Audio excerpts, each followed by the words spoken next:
Alhamdulillahi Rabbil Alamin. Wassalatu wassalamu ala ashrafil anbiya'i wal mursalin wa ala alihi wa ashabihi ajma'in.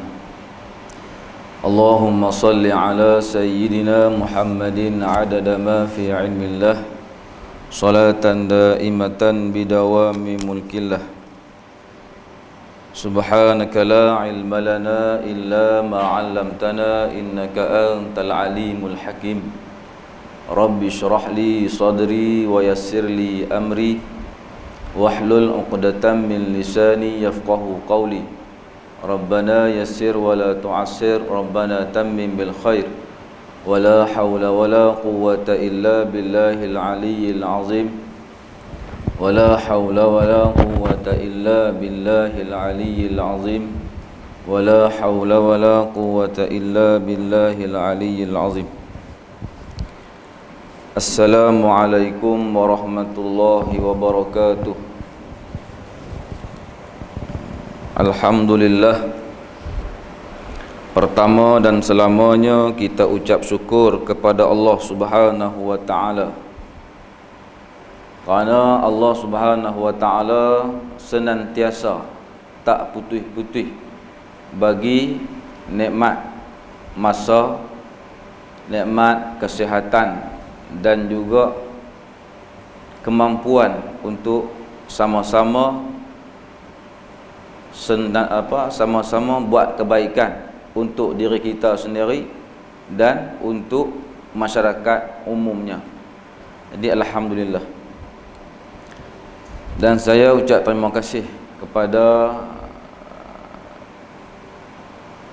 AJK Surau Al-Falah kerana sudi terima saya yang tak, kita kata taklah sesuai lah, kita kata muda banyak, lepas tu segi ilmu tak ada lah, kira cuma hanya nak sembang-sembang saja sebelum tunai solat Jumaat. Jadi saya ambil masa sikit untuk kita saling memperingati di antara sesama kita. Lafaz alhamdulillah, kita bersyukur kerana Allah masih lagi bagi kita hidup selepas bulan Ramadan, selepas bulan yang mulia. Terima kasih kepada Allah Ta'ala, kena syukur. Dan syukur yang kedua, alhamdulillah juga kita hidup dalam bulan Syawal, dan kita berharap kita boleh buat macam mana bulan puasa. Jangan kebaikan ataupun amal ibadah kita terhenti dalam bulan puasa sahaja. Bulan lain kita kurang-kurang. Tak bolehlah. Sebab apa? Sebab bulan Ramadan hanya bulan, dan dia pula hanya makhluk Allah Ta'ala. Sedangkan Allah Ta'ala itu sentiasa ada, dan dia Allah pula Khalik, pencipta bulan Ramadan yang kita duk beramal bulan sudah. Jadi kita buat perumpamaan, kalau kita kasih kepada benda lain, sedangkan benda lain itu diberi oleh orang lain. Faham tak? Contoh, raita. Kita dapat raita, sayang tang raita sungguh-sungguh. Tapi orang yang bagi raita, kita sayang dah, kita ingat dah. Kadang masalah sikit, kisah masa muka dengan dia. Apatah lagi Allah Ta'ala, kita duk tumpu bulan Ramadan, pulun buat kerja, pulun bagi sumbangan, contohnya pulun baca Quran, pulun selawat, pulun zikir, pulun sembahyang qada, sunat apa semua. Habis bulan puasa kita jadi down. Pasal apa macam tu? Pasal kita nampak bulan Ramadan, tak nampak Allah Ta'ala yang bagi kita masa untuk duduk dalam bulan Ramadan tu. Jadi Allah cemburu, hampa tumpu makhluk aku, sedangkan aku ni Khalik, pencipta hampa, pencipta bulan Ramadan tu. Jadi cemburu Allah Ta'ala tu. Jadi kita ni berharapnya jangan sampai kita jadi macam tu. Kalau jadi macam tu, tak kata alhamdulillah dah, kena kata na'udzubillah. Aku minta berlindunglah dengan perkara yang macam tu. Pasal apa? Pasal koman sangatlah. Koman. Pasal kita duk harap kepada makhluk. Dia tak boleh bagi apa pun. Yang bagi tu Allah Ta'ala saja. Hak tu kita kena sedar bagi sungguh-sungguhlah hati tu. Mai apa pula ganjaran pun aku tak kira. Yang penting bila kita dapat Allah, bulan lain ke, makhluk lain ke, kita akan dapat. Contoh mudah, kita nak ayak, kita dah harga ayak. Kita minta cawan kan, minta ayak. Kalau kita minta cawan, dapat cawan saja. Ayak belum tentu. Tapi kalau kita minta ayak, insya-Allah cawan pun dapat. Kalau kena gaya, bukan kita cawan, besen pun dia bagi. Pasal tengok kita ni teruk, tak mandi 2 hari ke, belemuah ke, bukan takkan nak minum, nak jeruh mandi pun tak apa. Yang tu. Makna dapat Allah dulu, makhluk lain bawah kita. Jangan pulun makhluk, Allah kita lupa. Leceh lah. Sebab tu nak kena sedar yang tu, supaya bulan-bulan lain ke atau bulan Ramadan akan datang pun kita lebih bersiap sedia, tak tumpu pada ganjaran bulan itu saja. Baik, satu hadis Nabi SAW daripada Ibnu Mas'ud radhiyallahu anhu, kata Nabi SAW, al-jannatu aqrabu ila ahadikum min syiraki na'lihi wan naru mislu zalika, rawahul Bukhari. Hadis ni diriwayatkan oleh Imam Bukhari. Apa kata Nabi? Al-jannatu, surga itu, aqrabu, lebih hampir, dengan arti kata lain, mudah. Mudah ila ahadikum, kepada seseorang daripada kalangan kamu. Mudah, hampir tu daripada tali di kasut. Tali di kasut kita tengok rapat ke jauh? Kita kata rapat sungguh lah tali di kasut tu. Tapi syurga lebih rapat daripada tu. Syurga mudah lagi nak dapat daripada tu. Wan nar, tapi kena ingat, wan nar dan neraka itu mislu zalik, macam tu juga. Syurga pun rapat dengan kita atau mudah kita nak dapat, neraka pun dekat dengan kita ataupun mudah nak dapat neraka.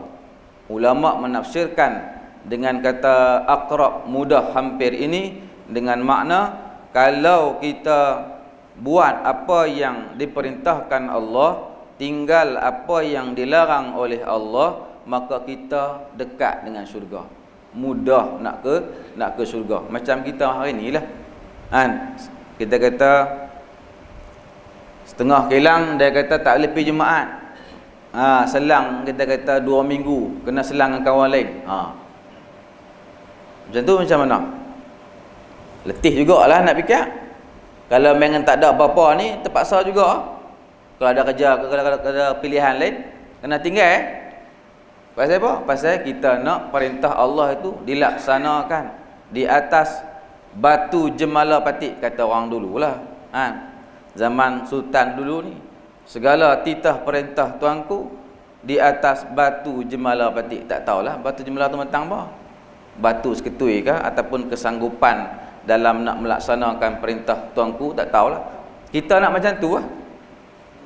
Barulah syurga tadi ni dimudahkan untuk kita, dan neraka pun jadi mudah juga untuk kita masuk sekiranya meninggalkan larangan Allah, tak buat apa yang Allah suruh, neraka mudah untuk kita.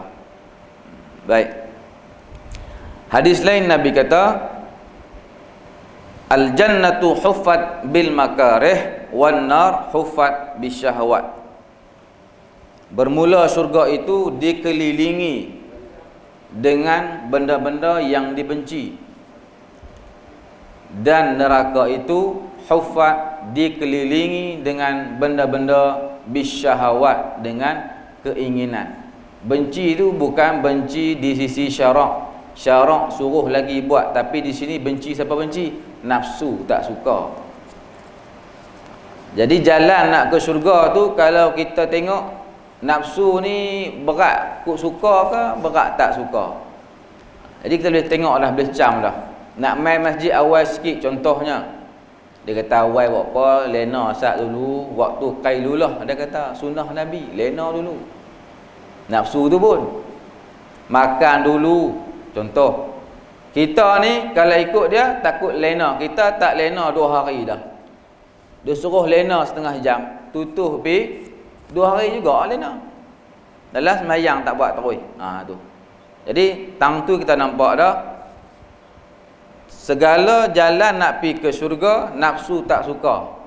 Benda tu kalau ada, kita kena kaih awal-awal lagi. Jangan bagi dia ada. Kena potong. Nak bagi sumbangan, gara-gara dapat RM10 cari dulu. Goncang ada. Kelak tengok token Dobi. Bagi bila yang ni je ada. Dia kata aku bagi juga. Bagi token nak buat apa?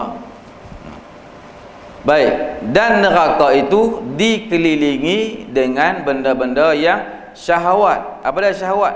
Keinginan nak buat. Yang tu nafsu suka, yang tu. Yang tu nafsu suka. Contoh, kita nak bersembang dalam perbualan, bila kita bercakap, bila keluar daripada mulut kita, boleh jadi percakapan itu menyakiti hati orang lain. Boleh jadi percakapan itu memberi nasihat. Boleh jadi percakapan itu berdusta, mohong. Boleh jadi tak tepat, boleh mengumpat bila kita bercakap keluar suara tu. Jadi kita tengok tang kupi ni benda perbualan apa nak sembang. Tengok kita kata membawang ke, mengunyit ke, melengkuah ke, tak kira lah.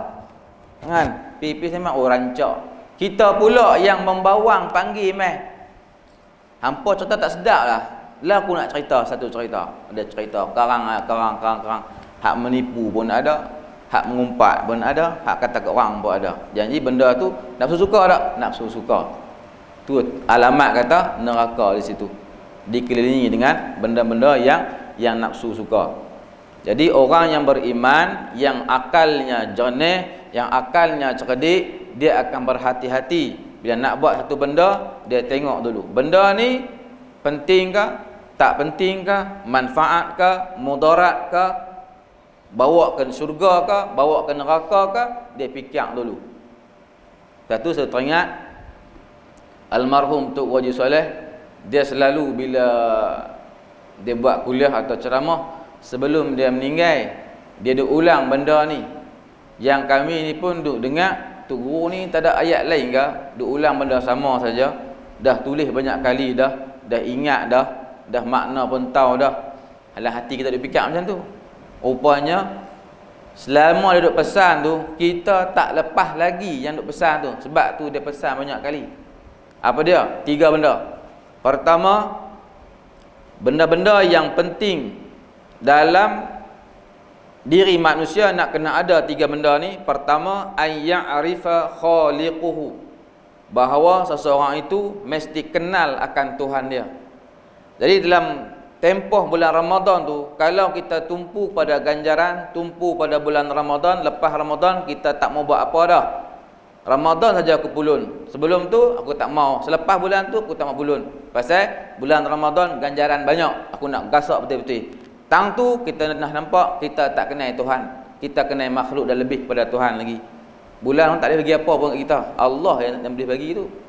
Jadi nak kenal tu, nak kena mengaji ilmu usuluddin, ilmu tauhid bagi kemah. Yang dikatakan ilmu sifat 20.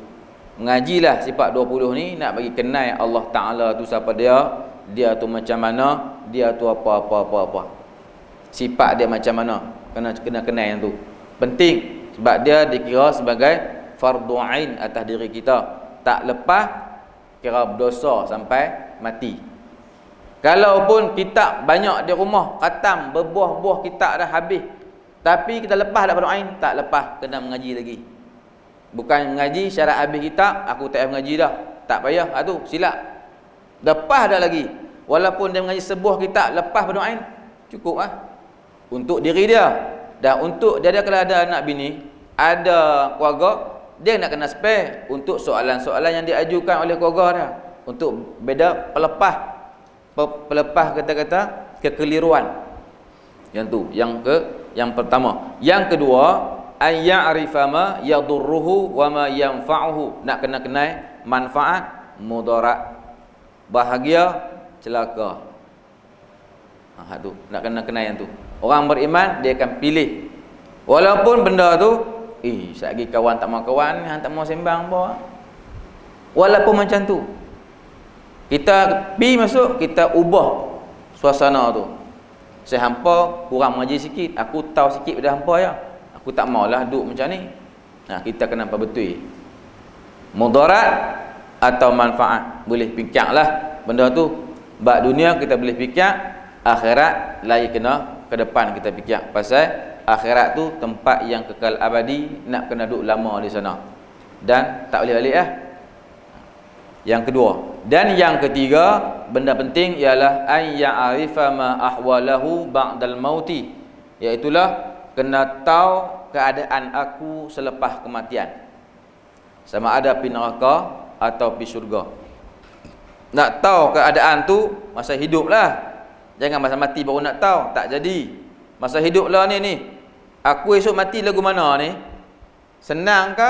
Susah ke? Bahagia ke? Sengsara ke? Syurga ke? Neraka ke? Kena fikir sampai tahu tu. Tu orang cerdik Nabi kata. Al-kayyisu man dana nafsuhu.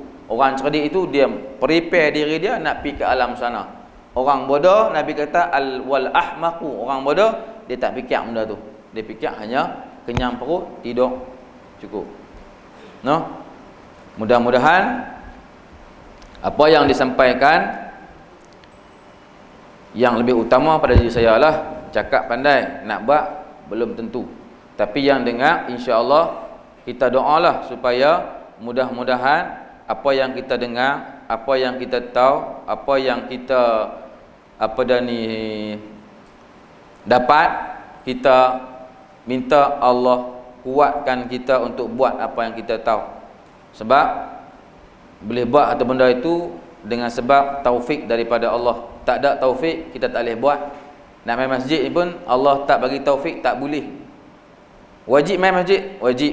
Mayang Jumaat, wajib. Tu dipanggil hidayah. Taufik, start motor, pakai baju semua, main, duduk. Tu panggil taufik. Tak ada yang tu, duduk di rumah, potong cabai, tengok TV, pakai kain basah, langu ya. Aku letih balik kerja, main Jumaat apa? Dah rehat dulu. Tu tak ada taufik, dipanggil khizlan. Allah tak tolong dalam buat kebaikan. Yang tu yang kita kena minta jauh. Panggil taufik main kerap kat kita. Insya-Allah lah, mudah-mudahan sikit sebanyak dapat merubah diri kita daripada buruk kepada yang baik dan dapat kita menjadi hamba Allah yang sebenar-benarnya. Jadi setakat tu dulu kot. Boleh? Boleh no? Tak pergi belajar lagi, kita Jumaat pun tak payah kacau. Ajak main Jumaat, tak payah Jumaat, mampu. No? Jadi saya mewakili sekolah Ustaz Bakri Yahya di Junjung. Jadi ada kita kata bawa tabung untuk kelancaran dan juga kelangsungan sekolah tu jalan. Sebab kami kira dulu ni Ustaz Bakri ada, harap dia seorang saja. Dia dah tak ada, kami guru kena keluar cari ya. Macam keluar sarang pergi cari makanan balik pergi sarang. Macam tu lah. Jadi insya-Allah lah pakat-pakat itu tolong sama-sama kita memartabatkan sekolah agama itu sendiri insya-Allah. Baik, saya minta maaf lah kalau terkasar bahasa, terasa hati, saya minta maaf. Dan saya sudahi dengan Assalamualaikum warahmatullahi wabarakatuh.